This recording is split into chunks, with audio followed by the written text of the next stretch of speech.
Welcome back to digital English learning friends. मैं विवेक आप सभी प्यारे प्यारे व्यूअर्स का स्वागत करता हूं और आज के इस वीडियो लेक्चर में हम डिस्कस करने वाले हैं क्लास 12th फ्लेमिंगो बुक की नेक्स्ट पोएम जिसका नाम है ऑन जेनिफर्स टाइगर। फ्रेंड्स ये लास्ट पोएम है टेक्स्ट बुक की, फ्लेमिंगो बुक की लास्ट पोएम है, लेकिन इस पोएम में बहुत ही डीप मैसेज दिया हुआ है और एक मेल डोमिनेंट सोसाइटी में किस तरीके से एक फीमेल ऑडियंस जो प्रॉब्लम्स होती है उनको एक्सपीरियंस करती है उसके बारे में बेसिकली ऑन जेनिफर्स ने इसके अंदर बताने की कोशिश की है।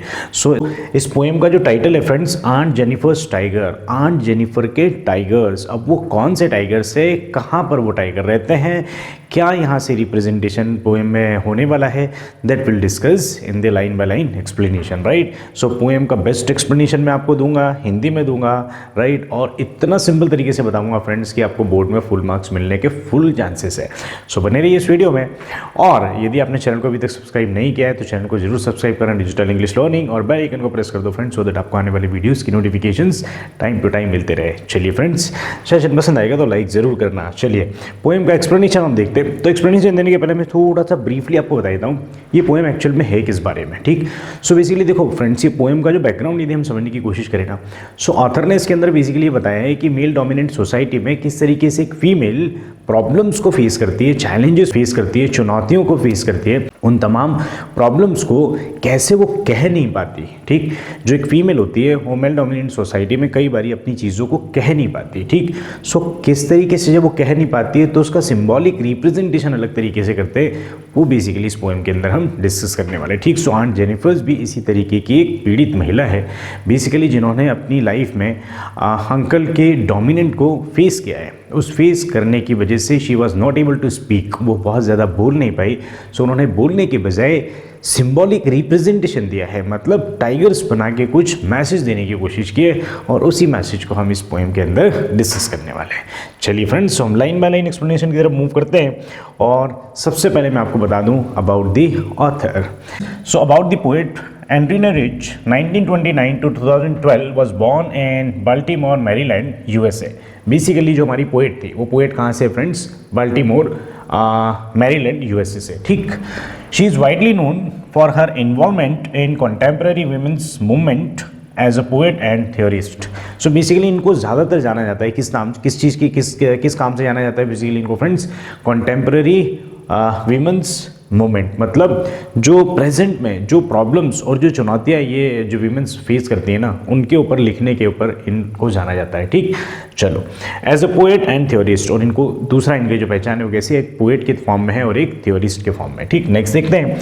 She has published 19 volumes of poetry, 3 collections of essays and other writings. तो बेसिकली इनके 19 वॉल्यूम ऑफ पोएट्री है, 3 कलेक्शंस ऑफ एसे है एंड अदर राइटिंग, और मतलब वेराइटीज़ में इन्होंने लिखा है। A strong resistance to racism and militarism echoes through her work. और इनका बेसिकली जो राइटिंग स्टाइल है, राइटिंग वर्क है, उसके अंदर 2 चीज़ों को बहुत ज़्यादा हाईलाइट करती है, एक तो रेसिज्म और दूसरा मिलिटरिज्म, ठीक। Basically the poem on Jennifer's tiger addresses the constraint of married life a women experiences. जैसे कि मैंने आपको पहले ही बताया था फ्रेंड्स कि ये जो पोएम है बेसिकली किस चीज़ को रिफ्लेक्ट करती है, मैरिड लाइफ में जो वीमेन चैलेंजेस को फेस करती है, उस चैलेंजेस को बेसिकली यहाँ पर हमारी ऑथर ने बताने की कोशिश की है, ठीक। चलिए फ्रेंड्स, इसके हम लाइन बाय लाइन एक्सप्लेनेशन की तरफ मूव करते हैं। सो बेसिकली इसको मैं 3 पार्ट में समझाऊंगा फ्रेंड्स, राइट। फर्स्ट पार्ट देखते हैं। तो फर्स्ट पार्ट क्या है, तो इसमें बेसिकली कुछ कीवर्ड समझ लो सबसे पहले, ठीक। तो आपको पोएम समझने में आसानी हो जाएगी, ठीक। प्रांस का मतलब होगा बेसिकली, यहाँ पर देखो फ्रेंड्स एक वर्ड है प्रांस, ठीक। प्रांस का मतलब होगा बेसिकली उछलना, कूदना, चलना, ठीक। दूसरा जो डिफिकल्ट वर्ड मैं समझता हूँ फ्रेंड्स वो क्या है, डेनिजन। सो डेनिजन बेसिकली क्या हो जाएगा, निवासी। निवासी इज व्हाट, रेसिडेंट, ठीक। बेनीथ नीचे, ठीक। और शिवलिक इज शूरवीर और ब्रेवरी के साथ में चलने वाला, ठीक। चलो अब इन चारों मीनिंग को समझने के बाद हम स्टैंजा को समझने की कोशिश करते हैं। On Jennifer's tigers prawns across a screen. अब देखो फ्रेंड्स, यहाँ पर एक वर्ड यूज किया है स्क्रीन। स्क्रीन को समझना है, स्क्रीन को रिफ्लेक्ट करने के लिए मैंने आपके लिए एक इमेज बना दी है, ठीक। ये मान के चलो आप आंट जेनिफर है, और ये बेसिकली जो पार्ट दिख रहा है ना, ये बेसिकली क्या है, स्क्रीन है। स्क्रीन इज व्हाट, वो जो कढ़ाई करने का जो वो इस तरीके से पर्दा होता है ना, ये यहाँ पर देख पा रहे होंगे आप, ठीक। इसको बेसिकली उन्होंने क्या बोला, स्क्रीन, ठीक है।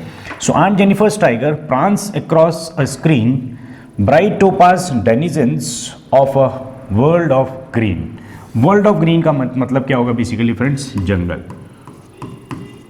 ठीक, फॉरेस्ट।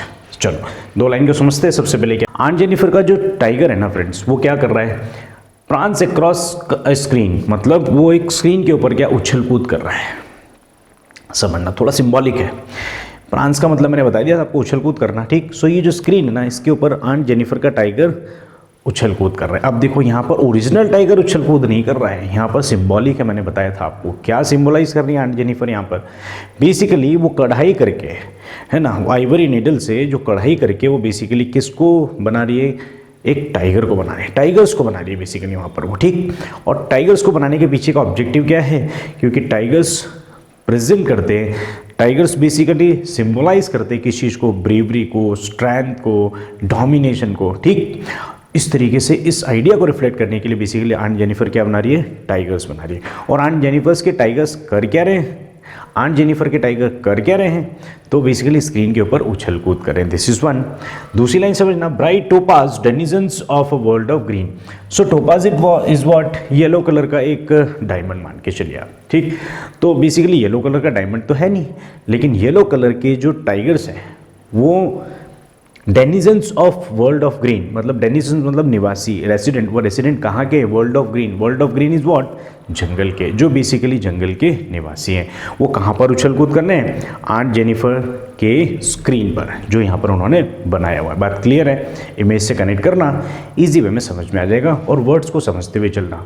वर्ल्ड ऑफ ग्रीन का मतलब आपको आ सकता है एग्जाम में, वो भी आपको लर्न करके चलना है। डेनिजन्स का मतलब आ सकता है, प्रांस का मतलब आ सकता है, स्क्रीन किस चीज़ को सिंबलाइज करता है। इसलिए मैं आपको एक एक वर्ड का मीनिंग बता रहा हूँ। बहुत छोटी सी पोएम है, बहुत डिटेल आपको मीनिंग देगा, बहुत डीप मीनिंग देगा बेसिकली, ठीक। चलो दो line clear. They do not fear the man beneath the tree, the pace in sleek chivalric certainty. आप देखो, शिवलिक इज व्हाट, मैंने ऑलरेडी बता दिया है आपको, क्या होगा, शूरवीर, ब्रेवरी के साथ, मतलब साहस के साथ, ठीक। Certainty is what, with the great level of confidence. चलो समझना, दे डू नॉट फियर। अब ये दे जो है किस चीज़ को सिंबलाइज कर रहा है फ्रेंड्स, टाइगर्स को। दे किसको सिंबलाइज कर रहा है बेसिकली फ्रेंड्स, टाइगर्स को, ठीक। सो जो टाइगर्स है, दे डू नॉट फियर, उनको डर नहीं लगता, किनसे, the man beneath the tree, जो पेड़ के पीछे बैठे हुए, पेड़ के नीचे बैठे हुए जो लोग हैं ना, उनसे उनको डर नहीं लगता। पेड़ के नीचे बैठे हुए लोग किस कॉन्टेक्स्ट में बोल रहे हैं, तो इसके दो कॉन्टेक्चुअल मीनिंग हो सकते हैं फ्रेंड्स।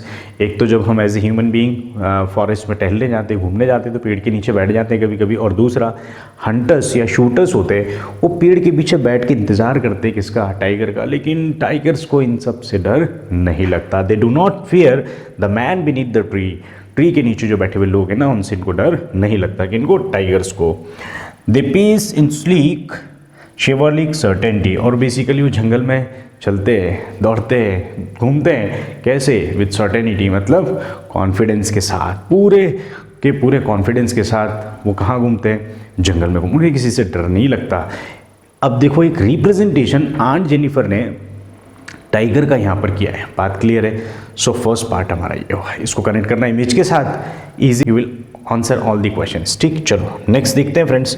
सो नेक्स्ट में क्या हो जाएगा, नेक्स्ट लाइन में देखते हैं, Aunt Jennifer's fingers fluttering through her wool find even the ivory needle hard to pull, the massive weight of uncle's wedding band sits heavily upon Aunt Jennifer's hand. Most important part of this poem. यहाँ से number of time questions आते हैं, और मैंने हर उस चीज़ को highlight किया है जहाँ से क्वेश्चंस बनने के चांसेस बनते हैं। चलो समझते हैं फ्रेंड्स। सो आंट जेनिफर्स फिंगर्स, यहाँ तो क्लियर है, आंट जेनिफर की फिंगर्स, है ना, फ्लटरिंग थ्रू हर वूल। फ्लटरिंग मतलब क्या हो रहा है, फड़फड़ाना। अब यहाँ फ्लटरिंग का मतलब क्या होगा फ्रेंड्स, फ्लटरिंग का मतलब उनके हाथ ऐसा काँप रहे हैं, लैकिंग द कॉन्फिडेंस, ठीक। So aunt Jennifer's fingers fluttering through her wool, मतलब जो वूल मतलब ऊन है ना, उस ऊन को जब वो सिलाई और कढ़ाई करने की कोशिश कर रही तो उनके हाथ से काँप रहे हैं। ये काँपने का मतलब क्या है, आप पब्लिक स्पीकिंग में लोगों को देखना, what they do when they face the audience, they vibrate like this, right. So वो लैक ऑफ कॉन्फिडेंस जहाँ पर आता है ना, वहाँ पर लोग क्या करते हैं, वाइब्रेट करने लगते हैं। आप पब्लिक स्पीकिंग में नोटिस करना, लोगों के पैर जो है ना इस तरीके से वाइब्रेट करते हैं। वाई, क्योंकि दे लैक द कॉन्फिडेंस, ठीक। उस चीज़ को यहाँ पर कनेक्ट करने की कोशिश करना। यहाँ पर भी हमारी जो आंट जेनिफर है ना, उनके अंदर कॉन्फिडेंस की कमी है और वो मेल डोमिनेंट सोसाइटी का पार्ट है। बूढ़ी भी हो चुकी है तो उनके हाथ कैसे काँप रहे हैं बेसिकली एक टाइगर को बनाने में, ठीक। चलो, so Aunt Jennifer's fingers fluttering through her wool find even the ivory needle hard to pull. अब आइवरी नीडल इज व्हाट, आपने देखा होगा इस तरीके की एक सीख होती है, ठीक है ना, और इससे क्या होता है वुलन के जो है स्वेटर बनाए जाते हैं या कढ़ाई की जाती है, इस तरीके जो काम है ना वो उस तरीके के नीडल को जो उन्होंने क्या बोला है आइवरी नीडल, ठीक। So ivory needle hard to pull मतलब उसको कढ़ाई करने में it is quite challenging for her, मुश्किल आ रही है किसको, आंट जेनिफर को। क्यों आ रही है वो आगे बताते हैं। The massive weight of uncle's wedding band, maximum time यहाँ से क्वेश्चन आए फ्रेंड, इसको मिस नहीं करना। The massive weight of uncle's wedding band. अब uncle's wedding band is what, वो जो रिंग होती है ना, जो रिंग सेरेमनी में पहनाई जाती है एक दूसरे को, है ना, वो रिंग की बात कर रहे हैं यहाँ पर। So the massive weight of uncle's wedding band. अब मैसिव वेट, मैसिव मतलब बहुत ज़्यादा, वेट मतलब भार, बहुत ज़्यादा भार है किसका, अंकल्स वेडिंग बैंड। अब अंकल ने बहुत हैवी रिंग नहीं पहना दी, कॉन्टेक्चुअलाइज करना है इसको, सिंबॉलिक है बेसिकली, इसको समझने की कोशिश करना।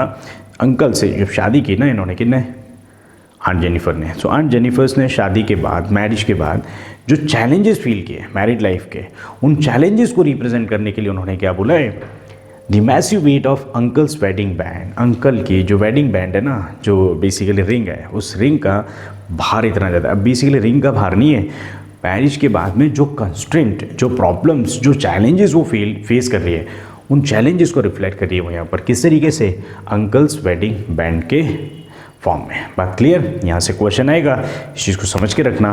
और चैलेंजेस है मैरिड लाइफ के चैलेंजेस, कंस्ट्रेंट्स, प्रॉब्लम्स, चुनौतियाँ, उन सभी को लिखना है यहाँ पर आपको, ठीक। चलो आगे देखते हैं। Sits heavily upon Aunt Jennifer's hand, और ये जो चुनौतियाँ हैं बेसिकली रिंग के फॉर्म में उनके हाथ पे बैठी हुई है, मतलब day and night she has to work, उसको दिन और रात काम करना है, ठीक। प्रॉब्लम क्या है, प्रॉब्लम ये है कि शादी के बाद के जो कंस्ट्रेंट है वो कंस्ट्रेंट इनको फेस करना पड़ रहा है, किसको, आंट जेनिफर को। आंट जेनिफर कुछ कह नहीं पा रही है, शब्दों में बयान नहीं कर पा रही है। So what she is doing, वो आर्टिकुलेट कर रही है चीज़ों को, वो सिंबॉलिक चीज़ों को प्रेजेंट कर रही है, किस फॉर्म में, टाइगर्स के फॉर्म में। और वो टाइगर बनाए उन्होंने कहाँ पर, एक स्क्रीन के ऊपर, ठीक। चलो आगे देखते हैं फ्रेंड्स, थर्ड पार्ट और लास्ट पार्ट इस पोएम का। And third part is, when aunt is dead her terrified hands will lie still ringed with ordeals she was mastered by। बहुत इंपॉर्टेंट पॉइंट, समझने की कोशिश करना।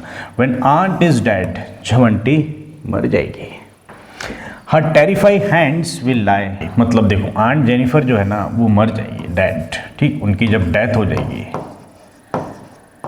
तब भी उनके हाथ में जो है वो रिंग जो है वो रहेगी, और बेसिकली वो उन चैलेंजेस को वहाँ पर भी रिफ्लेक्ट करेगी कि मैरिड लाइफ में आंट जेनिफर ने किस तरीके की चुनौतियों को, किस तरीके के चैलेंजेस को फेस किया था, ठीक। This is one. Still ringed with ordeals she was mastered by. अब ऑर्डिल्स इज व्हाट, तो ऑर्डिल का मतलब कई बार एग्जाम में आए तो इसको जरूर लर्न करना फ्रेंड्स, कठिनाइयाँ, इसको बोल सकते हैं आप चैलेंजेस, ठीक, प्रॉब्लम्स, है ना, इस तरीके से फ्रेंड्स इसको आपको लर्न करना, ठीक। So still ringed with ordeals she was mastered by. अब मास्टर्ड का मतलब क्या है, मास्टर्ड बेसिकली वो क्या थी, कंट्रोल्ड थी। कंट्रोल्ड किससे थी, वो अंकल से। अंकल जिस तरीके के इंस्ट्रक्शंस देते थे वो फॉलो करती थी, क्योंकि वो मेल डोमिनेंट सोसाइटी का एक पार्ट थी, ठीक है। मैं बेसिकली वीमेन की जो मैरिड लाइफ के चैलेंजेस है उन चैलेंजेस को रिफ्लेक्ट करती हुई ये पोएम है, ठीक। When aunt is dead her terrified hands will lie still ringed with ordeals she was mastered by. समझ में आया फ्रेंड्स को, कैसे जब वो मर जाएगी आंटी, कौन, आंट जेनिफर, उसके बाद में भी उनके हाथ जो है वो बयां करेंगे उन चैलेंजेस को, उन कठिनाइयों को जो उन्होंने मैरिड लाइफ में एक्सपीरियंस की थी, ठीक। This was the idea. Next line देखते हैं friends, the tigers in the panel that she made will go on prancing proud and unafraid. देखो समझना इसको, तो यहाँ पर बेसिकली दो लाइन में बहुत बड़ा मैसेज यहाँ पर आंट जेनिफर देने वाले हैं। क्या है, the tigers in the panel. Panel is what, वो जो हमने फर्स्ट वाले इमेज में देखा था, इस तरीके का पैनल है जिसके ऊपर उन्होंने टाइगर्स बनाए हुए हैं। ठीक, the tigers in the panel that she made, जो टाइगर्स आंट जेनिफर ने अपने हाथों से उस पैनल के ऊपर बनाए हैं, will go on prancing, prancing मतलब दौड़ेंगे, चलेंगे। ठीक, वो कहाँ चलेंगे? पर्दे पर। ठीक, प्राउड एंड अनअफ्रेड, और वो कैसे चलेंगे, कैसे दौड़ेंगे? प्राउड मतलब बड़े ही प्राउड फील करेंगे, और अनअफ्रेड मतलब बिना किसी डर के। सो यहाँ पर बेसिकली आंट जेनिफर ने टाइगर्स को बनाने का एक सिंबॉलिक रिप्रेजेंटेशन देने की कोशिश की है। वो कोशिश क्या है फ्रेंड्स, कि बेसिकली जिस तरीके से मैरिड लाइफ में वीमेन जो चैलेंजेस फेस करती है, उन चैलेंजेस को फेस करने के बाद में भी she does not even reflect, बहुत सारी चीज़ें तो बोलती नहीं है, वो सहन करती है चीज़ों को। उन सहन करती हुई चीज़ों को किस तरीके से वो कहे, तो उसके लिए बेसिकली यहाँ पर आंट जेनिफर ने क्या है कि स्क्रीन के ऊपर टाइगर्स बनाए। और टाइगर्स को ही क्यों चुना है फ्रेंड्स, ऐसा क्वेश्चन भी आता है आपको बोर्ड में। सो टाइगर्स को चुनने का एक रीज़न आप बता सकते हो, एक से ज़्यादा रीज़न बना सकते हो। एक तो ये denizen of world of green है, मतलब ये टाइगर है। दूसरा, ये इसको किसी से डर नहीं लगता। तीसरा, ये ब्रेवरी को रिफ्लेक्ट करता है और डोमिनेशन को दिखाता है। That is why aunt Jennifer ने बेसिकली क्या प्रेफर किया, टाइगर्स को बनाना प्रेफर किया, किसके ऊपर? स्क्रीन के ऊपर। इस तरीके से फ्रेंड्स, ये छोटी सी पोएम है, इसको 3 एस्पेक्ट में आपने समझना है। ठीक, चलो, आई होप आपको ये पोएम समझ में आई होगी। चैनल पर आप नए हो तो चैनल को जरूर सब्सक्राइब करना, डिजिटल इंग्लिश लर्निंग, और यदि आपने बेल आइकन अभी तक प्रेस नहीं किया है सो कर दीजिए फ्रेंड्स, सो दैट आपको आने वाली वीडियोस की नोटिफिकेशंस टाइम टू टाइम मिलते रहे। That's all, see you all very soon in the next video. तब तक के लिए tata bye bye, thank you.